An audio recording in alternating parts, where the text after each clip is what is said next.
Vamos a empezar con el enunciado: creo en Dios Padre Todopoderoso, que es lo primero que decimos en el credo. Y bueno, obviamente que también vamos a ver cómo todo esto que nosotros creemos también está en la Sagrada Escritura. Recordemos que la Sagrada Escritura es fruto de la tradición, es decir, hasta el año 70 después de Cristo, que se empezaron a poner por escrito los evangelios, el modo de que se van formando las comunidades a través del relato de lo que hizo Jesús de los discípulos, o sea, vía oral, no hay nada escrito. Por lo tanto, lo que después se pone por escrito es lo que se escuchó, lo que se predicó. Eso se llama tradición, que también la continúan los padres de la Iglesia, que son los cristianos de los primeros siglos.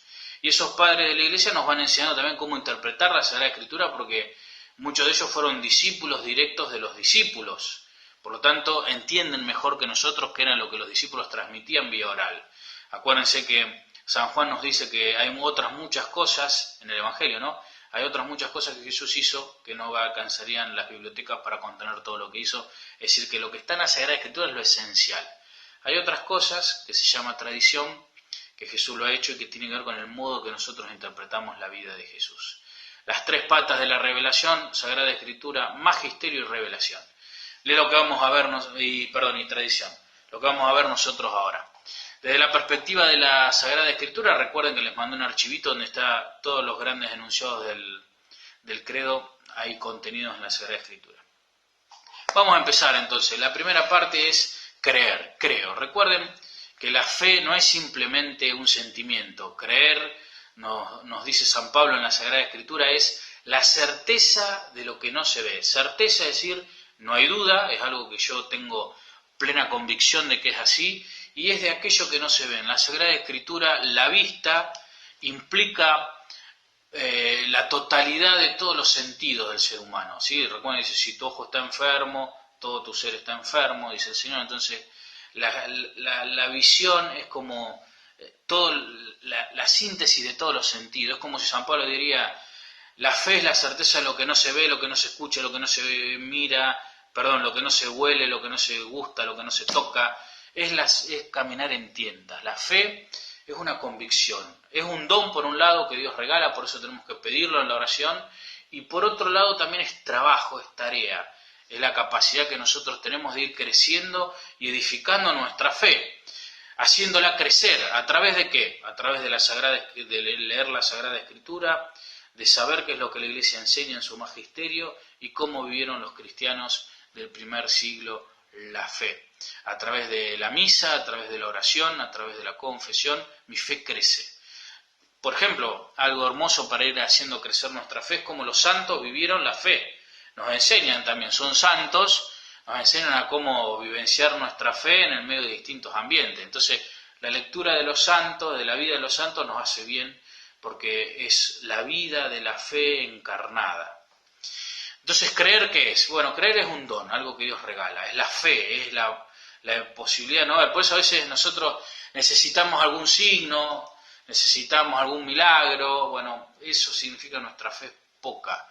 En realidad es andar a tientas, ¿sí? Cuando el Señor nos regala un don, nos regala un consuelo, nos regala ser testigos de un milagro, nos está confirmando la fe. Pero es algo extraordinario. La fe es caminar sin ver, ¿sí? Entonces, para que nuestra fe sea más grande y nuestra convicción sea cada vez mayor, necesitamos pedirla, porque es un don que nos regalan, y trabajarla, porque es una tarea, a través de la lectura de la Sagrada Escritura, de la formación intelectual, de la lectura de la vida de los santos, de la misa la mayor cantidad de veces posible, porque me alimento del cuerpo de Cristo, de la confesión para pedir perdón con Él y de la oración. Pero no creemos en cualquier cosa, nosotros creemos en Dios, que es uno solo.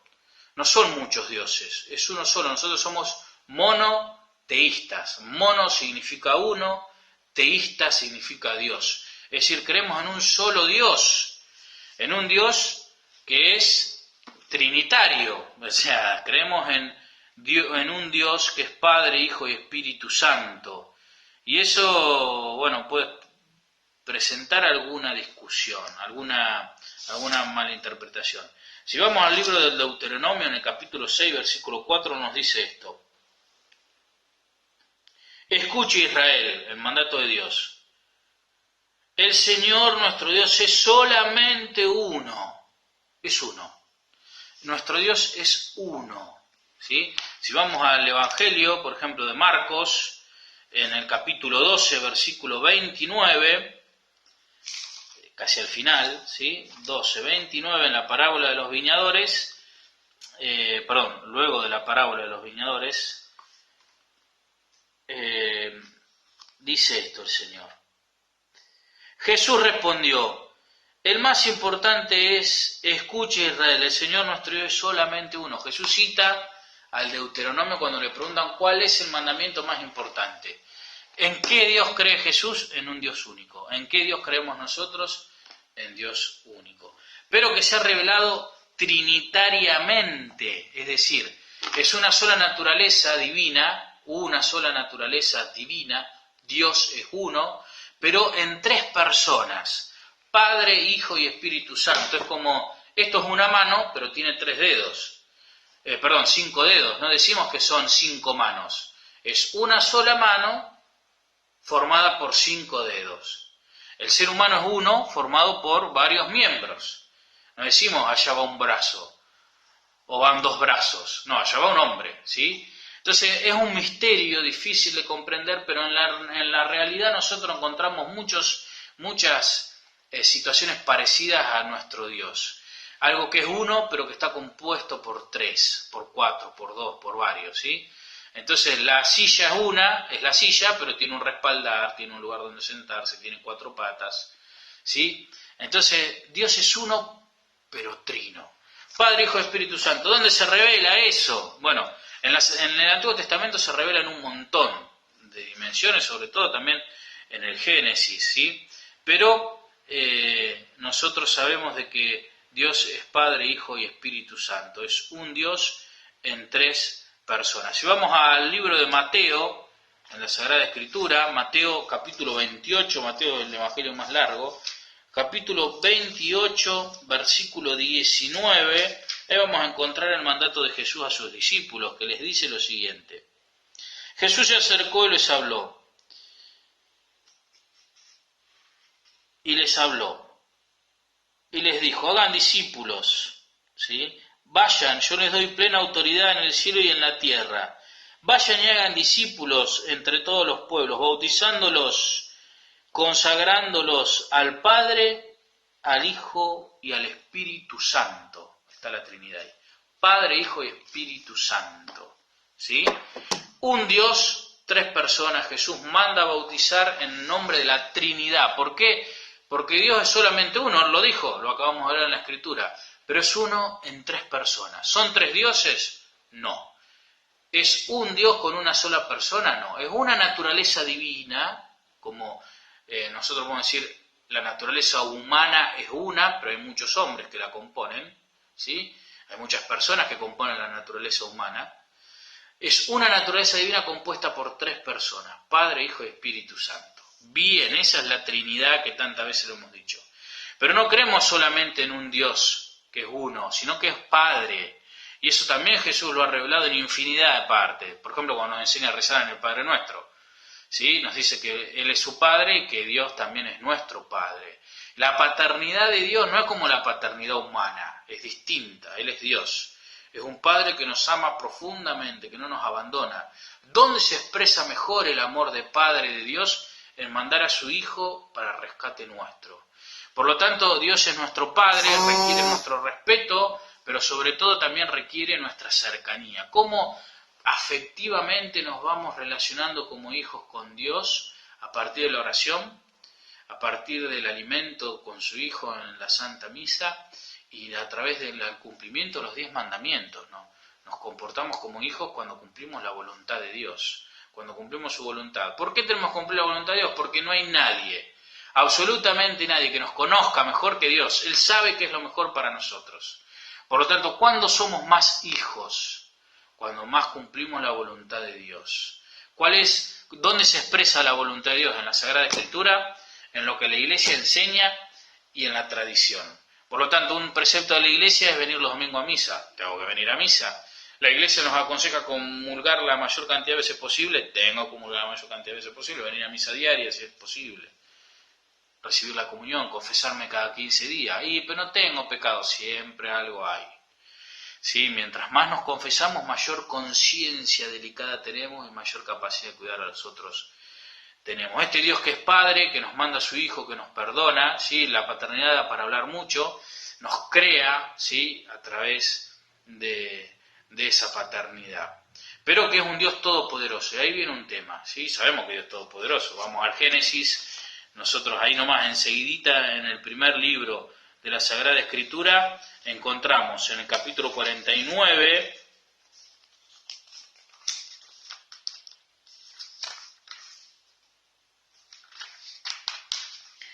encontramos esto de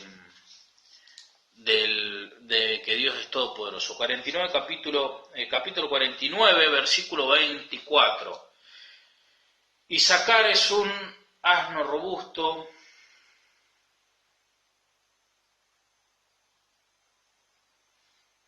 así es como empieza.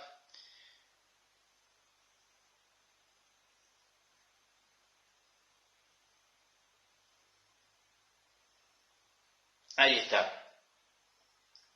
El Dios de tu Padre, el Todopoderoso te bendice, ¿sí? El Dios Todopoderoso te bendice, capítulo 49, versículo 24 y siguientes. Dios Todopoderoso, está en la Sagrada Escritura, Dios todo, lo puede todo, sí, crea, gobierna, domina. ¿Y qué pasa con el mal? Si Dios es todopoderoso, ¿por qué no cura a mi hijo? No me cura de mi enfermedad, no me saca. Bueno, porque Dios creó las cosas de una manera. Y si Dios se desdice de la manera que Él ha creado las cosas, tenemos que decir que Dios se ha equivocado, y Dios no se equivoca. Entonces, nuestro cuerpo es frágil y está creado para la muerte también, ¿sí? En realidad está creado para la vida, pero para llegar a la vida eterna primero tenemos que morir.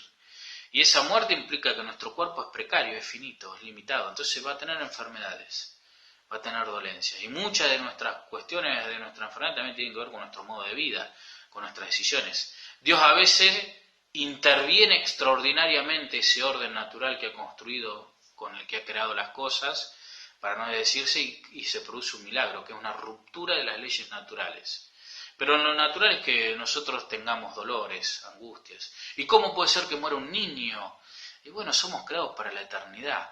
Es difícil de entender para un padre o una madre la muerte de un niño. Pero los hijos son de Dios, nosotros somos de Él. Y Él quiere que estemos con Él en la vida eterna, porque quiere que seamos plenamente felices. Y algunos tenemos la posibilidad de vivir mucho tiempo y otros poco. Depende de lo que Dios ha querido y depende de cómo nosotros administremos nuestra vida, cómo la cuidemos, cómo sirvamos a Dios y sirvamos a los demás. El misterio del mal es un misterio complejo que después lo vamos a ver más adelante en la catequesis. Pero Dios lo puede todo. Y lo puede todo cuando por medio de mi fe yo me conecto con Dios y le permito a Él obrar en mi vida. Dios es todopoderoso cuando nosotros dejamos que Él pueda obrar en nuestra vida. Acuérdense que somos libres. En nuestra libertad podemos rechazar a Dios. Si nosotros rechazamos a Dios, nuestro canal de comunicación con Él se rompe. Por lo tanto, la acción de Él no llega a nosotros. ¿Cómo podemos hacer para que Dios realmente habite en nuestra vida, habite en nuestro corazón, en nuestra existencia, conectándonos más con Él? A través del cumplimiento de los mandamientos, yo hago de que Él pueda obrar en mi vida. Bueno, dejamos acá. Cualquier duda que tengan, me pueden escribir un mensaje privado, ¿sí? Espero que les sirva.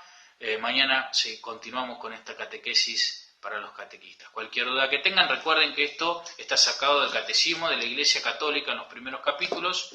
Creo en Dios Padre Todopoderoso, pueden leerlo de allí o buscar información por internet o algún videíto también en YouTube.